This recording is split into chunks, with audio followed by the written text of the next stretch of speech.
Hey folks, and welcome to Typology, the show in which we explore the mystery of the human personality through the lens of the Enneagram. I'm Anthony Skinner, producer of the show, and we want to thank you, our listeners, because we are over 8.5 million downloads as a podcast. So thank you all so much. We appreciate you listening. We appreciate you sharing. Thank you so much. And hey, by the way, we're thrilled to announce that we are taking Typology Podcast on the road. That's right. Ian and myself will be doing the first ever live recording of Typology at the Balboa Theater in San Diego on March 21st, 2020. It's going to be a really fun night, some surprise guests, some music. We're going to announce those people soon. So make sure you go and get your tickets at typologypodcast.com. That's TYPOLOGY podcast.com. Hey, today we're going to continue our interview with Jennie Allen. Jennie is the founder and visionary behind the well-known IF Gathering. Jennie is a sought-after speaker. She's taught at the Q Conference, Catalyst, and Women of Faith. She's the author of several books, including Restless Anything and Nothing to Prove, and of course, her brand new book, Get Out of Your Head, Stopping the Spiral of Toxic Thoughts, just released January 28th. She also hosts the podcast Made for This. We're excited to have part 2 of our 2-part interview to share with you today. So let's get on with it. That's it for me, Anthony Skinner. Let's pick up with Ian and Jennie Allen as they discuss toxic thoughts. Now here is the host of our show, Ian Cron.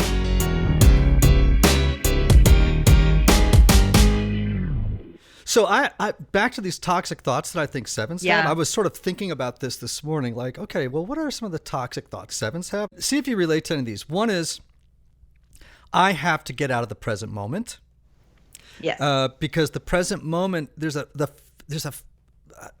feeling like if I stay in the present moment, I'm going to get stuck. I might have to face things about myself or feelings or circumstances I really don't want to look at. So let me get into the future where there's just, it's more of a blue sky than a room with 4 walls, right? Oh yeah. I mean, they had to put all of my meetings in one day because I always was like, sorry, I've got to go do this. I've got to go do this. Like, I just couldn't be still and like be and deal with the problems and to really like hear the finances. So they just kind of had to sit me down in a chair and be like, you're not getting up for 6 hours because you've got to get through this. Yes. And I do. I think it's partly just my attention. I mean, I want to be present. I want to be. I just don't know. Sometimes I don't know how to access that. Okay.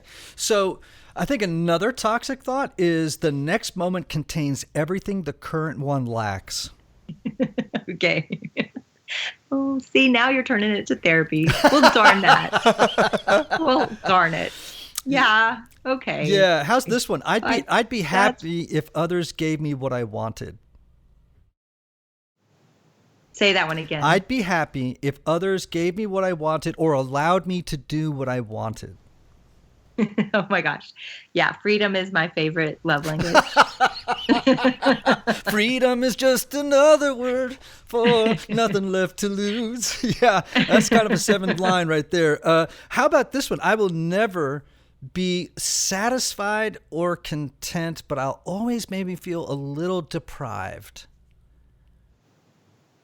Oh, I'm scared of that. Oh my gosh. You need to listen to my book titles. You're going to laugh so hard. You ready? Yes. My first Bible study was called Stuck. Ian. Oh, just wait.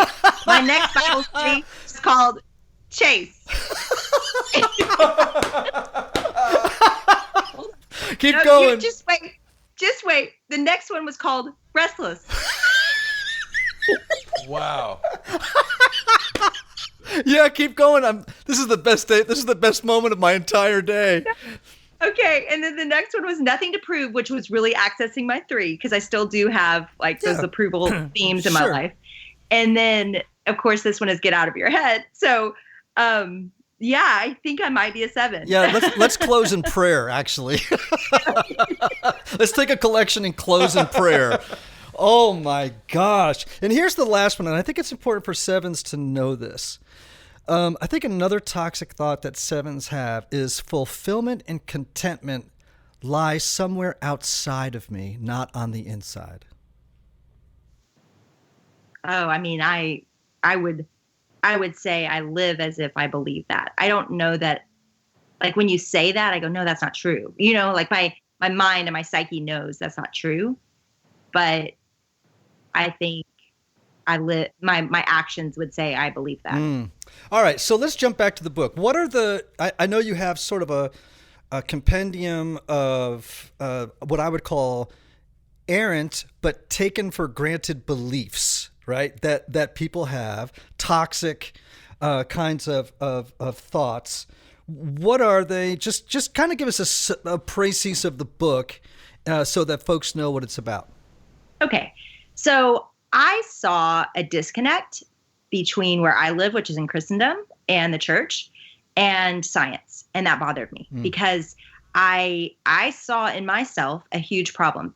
Science would tell us we have 9,000 to 60,000 thoughts in a day. I'm definitely on the 60,000 wavelength. Yeah, maybe more like 120,000. Right. Yeah, I know. That's what my husband says. He's like, honey, I know you don't have a lot of neuro background in this, and I don't know what you're claiming as your expertise, but I can tell you as your husband, you have more thoughts than any human on earth. Like you have more thoughts than any other human. So that can be your expertise. And I was like, yes, I feel that way. So 9,000 to 60,000 thoughts in our heads a day. And I lived as if I was a victim to my thoughts rather than realizing I had power over them. Now, if you're familiar at all with the Bible, there are several parts of the Bible that are very clear about us having power over our thoughts. But I didn't hear that talked about. And I know it is out there somewhere. I'm not saying it's never talked about, but I'm just saying I hadn't heard it very often from church. Somehow I'd missed that belief. And as I've talked to other people about it, they didn't know that either, that they had power over their thoughts. And when you look throughout science, which I did, it is so clear that we can redirect our thoughts. And I'm not talking about mental illness and chemical imbalance. That's not what I'm talking about, because the church has done a lousy job with that. And you know, medicine and counseling and all that has its very important purpose. I'm talking about just our daily regular thoughts. 70%, science taught me, is negative in the average human. Our thoughts are 70% negative and 85% repetitive from the day before. So that means we are thinking the same toxic thoughts daily, again and again and again. And so this bothered me. And I really did. I went into just research mode of why is this and how can it change? And it absolutely can change. That was the great hope of the work, was just I've seen it for myself. I've seen where I did not spiral. I was spiraling for 18 months in a season of really kind of very tied to my 7, but a season of a fear of death and of doubt. And it just grew. And it was the middle of the night for me. And I would wake up every single night and it just started to grow. And I never told anybody about it. And it went on for 18 months. And so it definitely, if you do that, if you think about something over and over and over again, it's going to grow in you and it's going to really produce, what I would call a stronghold, where it really has power over you. And that's really where I got. And so I saw that change though. I saw with help, I saw that change. And so what are those toxic thoughts? I think they're different for different people, but how I approached it in the book was 7 enemies of our minds that I see specifically in our generation. So I did everything from noise to cynicism to victimhood to discontentment and anxiety. I took these big themes that I see kind of coming for us in our generation, because I do think we can't deny the fact that we live in a unique generation. And while our problems, you can see them date back to, Roman times, you can see them throughout history. They are uniquely, let's just be honest. I mean, this is the loudest generation in history. So there are going to be unique challenges to that. And just even to our thought lives of what we think about and how we think about it. That is so good. Hey, Typology Tribe, I want to take a moment to thank one of our sponsors for helping us bring you what I hope is great content every week. Now, you all know, obviously, I'm a psychotherapist, and so I'm a big proponent of counseling. So, whether you feel like something is interfering with your happiness or preventing you from achieving certain goals, counseling is a great tool to help identify what those blocks are and then work through them. Yet, and I think probably many of you know this, finding a therapist can sometimes feel intimidating. Here comes the good news. BetterHelp offers online counseling at your own time and your own pace. You can schedule secure video or phone sessions plus text and chat with your therapist when it's convenient for you. That's huge, right? These are licensed professional counselors who specialize in things like depression, anxiety, stress, relationships, LGBT matters, trauma, and grief.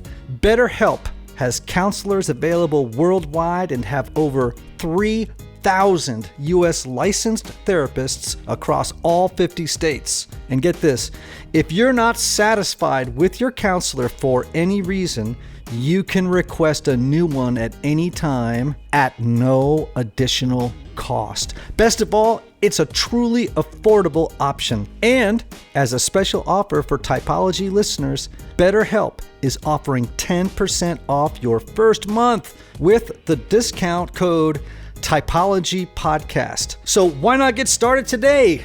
Go to BetterHelp.com/TYPOLOGYPODCAST. Simply fill out a questionnaire to help them assess your needs and get matched with a counselor you will love. Again, that's BetterHelp.com/Typology Podcast, TYPOLOGYPODCAST. BetterHelp.com/Typology Podcast. Check them out. Like you, I've read a lot of books. The current research on, neuroplasticity, on positive psychology. Just a whole host of things. And it's interesting to me how the church often calls sin what really is just neurological problems. You know what I'm saying? Like, in other words, it's like, oh, you shouldn't have that thought. No, it's actually grooved into my neural pathway, and I just have to figure out, because there are thoughts I've had for many, many years that I would empty my bank account to get rid of. Right? Absolutely. And absolutely. So every time you told me, bad dog, you're a sinner for having thoughts, like for me, like if I had to give you a hidden broken thought that I have, right? It would be like, I've had a lifelong struggle with self-esteem. Now, people wouldn't know that to look at me, but that's one of those hidden thoughts that somehow or another I am more broken and flawed, and that there's something wrong with me, that I'll never fit in, I will never belong, I'm not worthy. And I just wanted to, when I found out, oh, guess what? That's actually just a childhood message you have carried with you into adulthood, that, lather, rinse, and repeat time.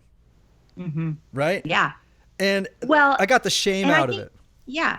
I think that's where, for me, there's an answer, right? Like I have great hope that I give people, because that shame is, which we all have. I mean, it's so interesting because I'll go to rooms of women and I'll be speaking and I'll ask questions to, like, even rooms of thousands of women. I'll just ask casual questions and I'll have people raise their hands and I'll ask what they struggle with. And on almost, loneliness. Oh, majority of the room, it's heartbreaking. Anxiety, majority of the room. And then you get to like deeper things and, third of the room, half the room. But specifically when I think of shame, nobody raises their hand. Oh. Isn't that interesting? And most of the room raised their hand on things that were absolutely tied to shame, right? It's not confusing to me that the reason we're lonely is because we struggle with shame. And so I feel like you're right. Like there's this layer over our problems that I think keeps us from having relationships, that keeps us from interacting with God in the way that we could receive grace for that shame, that we hide, and that just goes back to the beginning of, the Bible, which I believe in. And so, they hid. What did they do when they messed up? They hid. And so I do think that pattern of shame for us it's the worst kind of toxic lie, right? Because it's what happened to me for 18 months where I didn't seek help. I didn't say it out loud. I didn't bring it into the light. And so there was nobody to help me. There was nobody to help me tell me truth. There was nobody to say, Jennie, you actually have a ton of faith. Like I've watched you live. Like you're not just saying that you have faith. You're not fake about it, because I can't handle that. I never want to be that. So, I mean, for crying out loud, like I I literally preach faith. So to be someone that in the middle of the night for 18 months is doubting if there's a God, it was full of shame for sure. And so when I began to like say it out loud, I think that's the power of what I hope this book does for people, is it actually gives them really clear tools of like, you can, when you see and start to notice your thinking and your thoughts, then you can name them like you just did, because you're good, because you're a therapist and you deal with it and you're a 4 and like, good job. Like, can name it. But most people, they don't even know what they're thinking about. They don't know that they've been thinking negative thoughts repetitively for 10 years. And so when they start to notice them and you start to write them down and you start to tell people like, this is what I think about, you realize, one, that you're not alone, that everyone's insecure. Like everything you just said, everybody just exhaled when you said it, Ian, because you are intimidating. No offense. I'm sorry. I was scared to get on. Like, not because you're, you're successful and, you've got an aura. Like, continue. You're intimidating. And so when you said that, I didn't expect you to say that. And yet everyone listening exhaled, because we all feel it. We all feel it. I think even the most confident ones of us feel it, because we're probably, what would you say, overcompensating? You're a therapist. Sometimes. Yeah, sometimes. I guess the thing I would say to every type that I think is important, and I think it's a very important message of your books. First is, human beings secrete thoughts the way that they secrete enzymes. You cannot stop them. And the second thing I would tell them is, we tend to give too much power to thought because we assume that just because we think it, it's true. Right. And when I would say, based on the research, just because we think it, it's probably false. Like, most of our thoughts are actually rooted in fear. They're rooted in shame. They're rooted in insecurity. They're not rooted in truth. And so I think that's what I've probably held on to the most. And where I think faith can provide such a help in this is that there is truth. And if you find that truth and you can hold to that truth, it helps you not sway. Like, that's the thing that I had to realize when I voiced it out loud, what my friend, and if you haven't had Ann Voskamp on, you need to have Ann Voskamp on. She's the one that kind of called it out of me. When I told her and kind of said, this is where I've been, she got like fighting mad. And she was like, no, Jennie, this is not, you have faith. Like, she started speaking truth immediately over me. And it was the first time in 18 months I had a defense. I'd sat in the dark and believed lies for so long. And I think that's where so many people are. And it really made me mad, which is why I wrote the book. After I walked through that season, I started looking around and I saw it. I was like, oh my gosh, everybody's thinking these negative thoughts all day long. And it's drilling into their head. And it's truly changing their chemistry. It's changing the way their brain works. But just like those lies are changing it, the truth can change it too. And so, yeah, we got to fight for it, though. It's not going to we're not going to all of a sudden wake up and tend towards positivity or towards truth. So I was so maybe here's an axiom or a mantra, if you will, that people of all types can hold on to, which is, just because you think it doesn't make it true. Yeah. Right. But people don't tend to stop, observe, and then interrogate their thought process. Exactly. Right. Exactly. And that's what I hope happens in the book, and why it's a book and not a pamphlet, right? Because it's a process. You've got to go, it starts with understanding your thoughts, and then you've got to take those thoughts. And I actually have a tool that I built, and it's on my website. It's free. It's called the Anxious Thoughts Guide. And it helps you like take a thought and go, is it true? Like, is this true? And you know what? Some of them are. I mean, some people are facing scary, hard things. Like, for me, I was afraid sending my son to college. I had to chase down, what is it that I'm so afraid of? And it was ultimately, like, he's such a great kid. But I thought, if he makes this bad decision and then this bad decision and then this bad decision, he'll be in prison. I chased down all this. My good kid was like going to prison. And I had to say, my son going to prison, is that true? And of course, some people would have to say yes, like their kid is in prison, and you can't escape the hardships. And there's some things that are so hard, and you're fixated on something that is true, and yet what is true about it? And for me, it was like, you know what? Okay, so he goes to prison.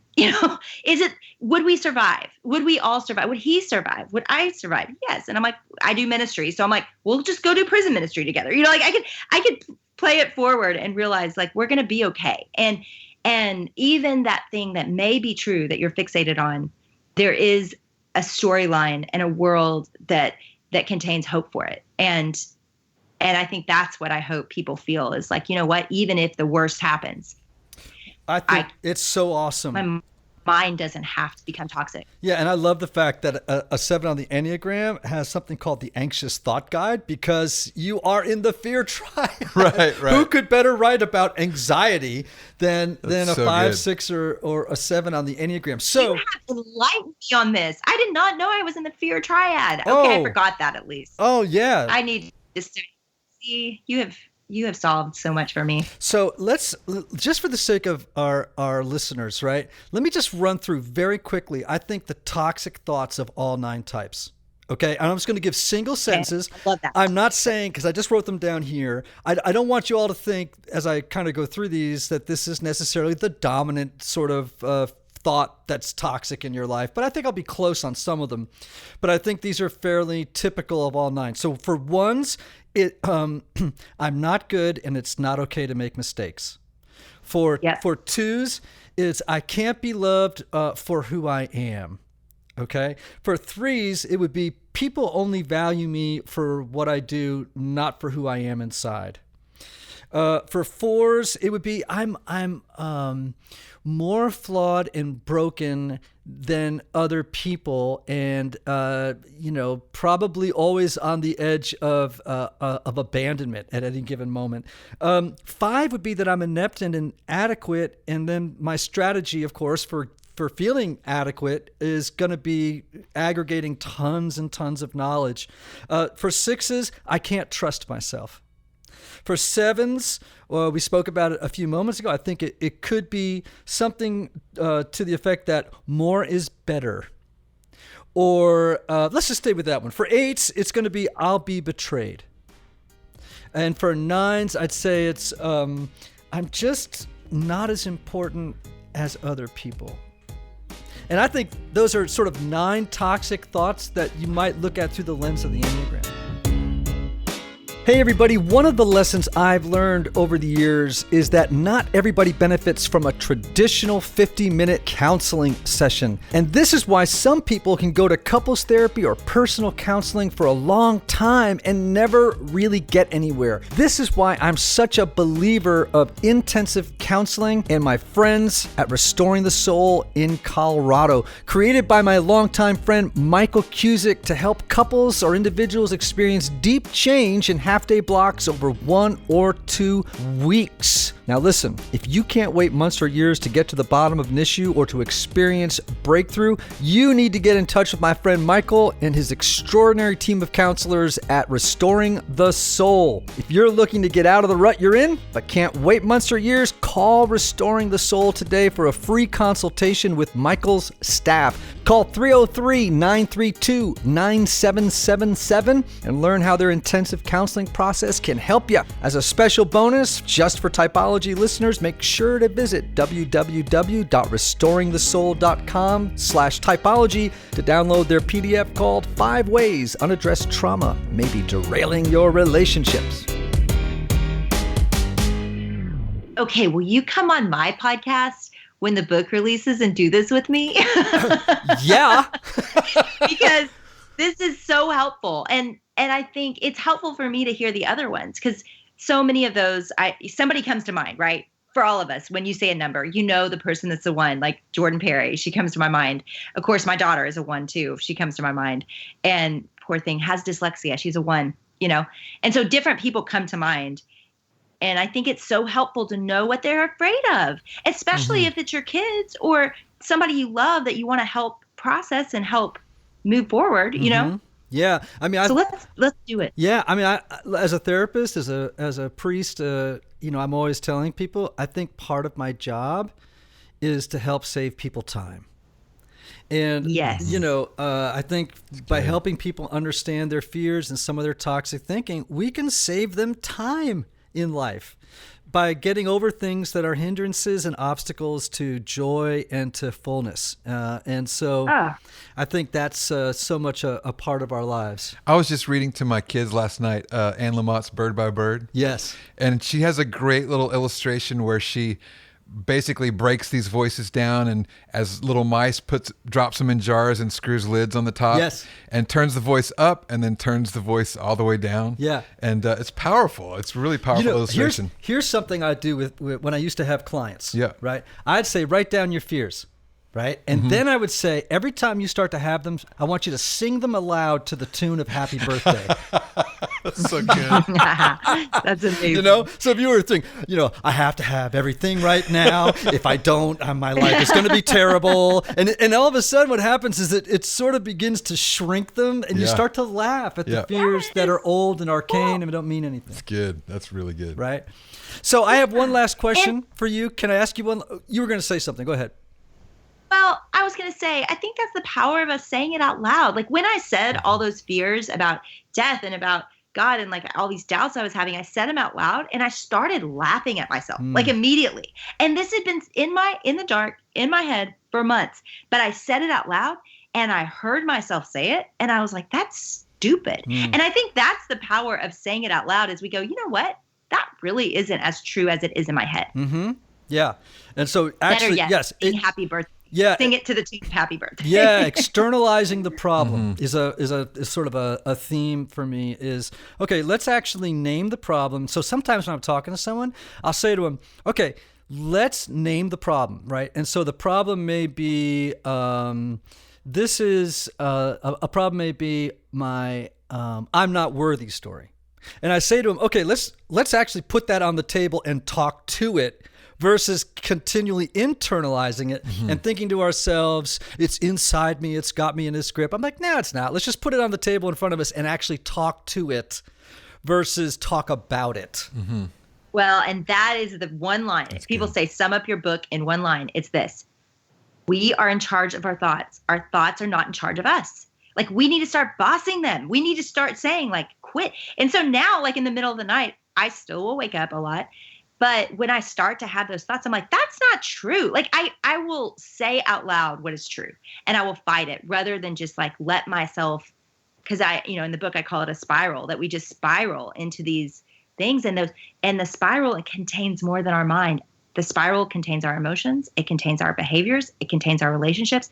That those thoughts are going to bump into your emotions. They're going to bump into your people. They're going to bump into your actions. Like, our thoughts are not isolated. Like we feel like they are, right? But they do come out swinging and hitting everything around us. But can I just say one thing that at least something I feel, that is that these thoughts are not your enemy. I think if you just, in the sense that if you treat them as though there's some kind of demonic force inside your head, you're actually investing them with power they don't have.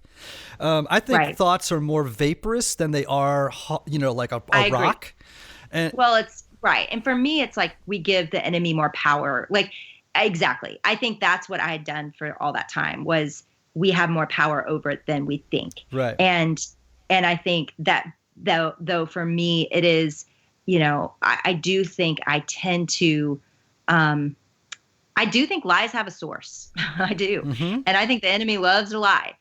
Whether or not I think about it or listen to it is absolutely up to me. That there is not some dark force holding me captive here. Like I am able to, and I think that's why I have so much hope is I actually have realized like and the main theme of the book is I have a choice. Like I'm not paralyzed here. I have a choice. Mm-hmm. And God has given me that choice. Like I believe that my power is from God but I do have a choice and I don't have to sit in it captive as if somebody's holding me hostage. Agree 100%. The other thing I'd say about thoughts, and then I want to close up, is that the thoughts also are, yes, they're invested with emotions. They're invested with all these different energies, if you will. Those are all energies, actually. I don't mean that in the New Age sense, but they have a certain, what we call in psychology, laden charged beliefs, right? Or they're charged beliefs. I think it's important to understand, too, that these thoughts are also from the past. And that's part of what makes them charged, is that they're really childhood beliefs that helped you make sense of the world, but as an adult, they confuse your understanding of the world. Well, right. And that you can almost see when lies started, right? Like I remember I went through like a season of healing prayer with somebody, and they were like, go back to your past. And when did you, like, who were you in your freedom? Like, what did that look like? And then when did you believe a lie, and where did that come from? And I mean, it just took on vivid colors of like, I remember the age. And I think so much of where I am today is so much of my 7 is like coming back, because I remember when I lost my fun. I remember when I thought I needed to measure up to something. I remember when all of that started. And I did look a lot more like a 3, because I was running through life like trying to prove myself and measure up because of lies that I received when I was a kid. So you're exactly right. I mean, we are all, nature versus nurture, Enneagram. Where does that come from? Are we born our numbers, or does that? I don't know, but I know that it's probably a pretty strong combination of both, and I can see all of it. Yeah, so tucked away in my past. One thing you may want to check out, because I think you'd be interested in it, is the Eastern Orthodox have a word, and I'll probably mispronounce it. It's logismoi, Logismoi, and what it refers to are these interruptive, invasive thoughts that come to us, right? And so it comes in stages. The first stage is assault. So you have a thought that attacks the mind. Then the next stage is interaction, which is a person opens up a conversation with the logismoi, right? Like with the thought, right? Then the third stage is consent. A person consents to do or believe what the logismoi is telling them, right? The thought is telling them. And then the fourth one is defeat. A person becomes hostage to the thought and finds it more and more difficult to resist believing or doing. And then the last one is called obsession, right? The logismoi, or this thought, this errant thought, sometimes an evil thought, becomes an entrenched reality within the mind of the person. And that is that idea is hundreds and hundreds and hundreds of years old. I'm always amazed at sometimes that's just cognitive behavioral therapy. It's like, oh my gosh, we had that 1,000 years ago. One of the things I realized in my research was that theology, like psychology, actually like was a branch off of theology. So theology was like what everyone went to school for a long time. And then when psychology broke away, that there's been this like rift kind of between the two, as if they're not connected. And I'm like, wow, like now that I wouldn't consider myself an expert, but I have read a whole lot about psychology and interviewed a lot of psychologists and neurologists and neurobehavior therapists, all different types. And I would just say they're so tied. I mean, God built our brains, and God cares about our stories. Like everything you're saying, God cares about that moment that I believe that lie and that my freedom was taken. He hates that moment, And so I think that's what I've found is just this beautiful tie, that there's a master of ceremonies per se, and there's hope. And I've found that, and I feel so much more free. And I go through days not in denial, because I know we could do that. I'm not saying I never do that, but that's not what I'm doing typically. But it's that those lies are not going to have power anymore, and I'm not going to just let them run wild in my head. Well, Jennie, I could have this conversation with you all night long, but I can't. We don't have time. But I want to remind people, Jennie Allen's new book, Get Out of Your Head, Stopping the Spiral of Toxic Thoughts. I think it drops on January the 20th. Am I right? Yeah. Yeah, so you all need to get on Amazon right now and pre-order Get Out of Your Head, Stopping the Spiral of Toxic Thoughts by Jennie Allen. I just can't wait for lots of people to read it. And Jennie, you are a delight. I hope we get to run into each other again. Well, I hope so too, and I can't wait. Let's talk. Let's dig deeper into that, and I'll have you over to my show, because I would love for everybody to hear that as well. So thank you, Ian. It's such a pleasure and privilege to be here. Awesome. And listeners of Typology, the beloved, hear the words again of Oscar Wilde. Be yourself. Everybody else is already taken.